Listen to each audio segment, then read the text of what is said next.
മമ്മൂട്ടിയുടെ തൗബയല്ലല്ലോ നമ്മുടെ വിഷയം, നമ്മുടെ തൗബയല്ലേ. അവനാൻ എത്ര ചെയ്തു എന്നതല്ലേ ഏറ്റവും പ്രധാനപ്പെട്ട വിഷയം. നമ്മുടെ ഹംദാനിൽ വൃത്തിയാക്കാൻ വേണ്ടി വരുന്ന ചേച്ചിമാരുണ്ട്, അവരൊക്കെ ഹൈന്ദവ മതവിശ്വാസികളല്ല.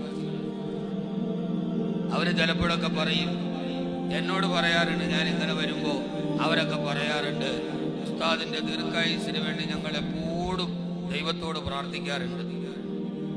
ഏത് സമയത്ത് ഞങ്ങൾ വിളക്ക് വെക്കുമ്പോഴും ഉസ്താദിന് വേണ്ടി ഞങ്ങൾ പ്രാർത്ഥിക്കാറുണ്ടെന്ന് എന്നോട് പറയാറുണ്ട്. ഞാനിപ്പോ എത്ര തൗബ ചെയ്താൽ മതിയാവും?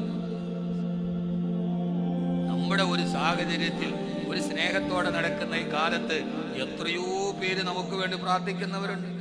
അമ്പലങ്ങളിൽ, ദേവാലയങ്ങളിൽ. അതവരുടെ നന്മ നിറഞ്ഞ ഒരു മനസ്സിന്റെ ഭാഗമാണ്, അല്ലെങ്കിൽ ഒരു സുഹൃത്ത് ബന്ധത്തിന്റെ ആഴത്തിന്റെ ഭാഗമാണ്, അല്ലെങ്കിൽ സാഹോദര്യ ബന്ധത്തിന്റെ ഭാഗമാണ്.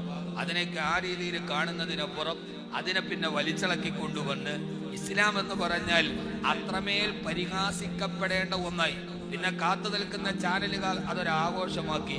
ഇപ്പൊ നമ്മുടെ വലിയ വിഷയം ഈ മമ്മൂട്ടിയുടെ തൗബയെ കുറിച്ചിട്ടാണ്. എൻ്റെ പ്രിയപ്പെട്ട സഹോദരങ്ങളെ, അവനാന്റെ കാര്യങ്ങളിൽ ആകുലരാവുകയും അവനാന്റെ പാപങ്ങളെ പറ്റി ചിന്തിക്കുകയും ചെയ്യുക, അനാവശ്യമായ സംസാരങ്ങളിലും ചർച്ചകളിൽ നിന്നും വിട്ടു നിൽക്കുക.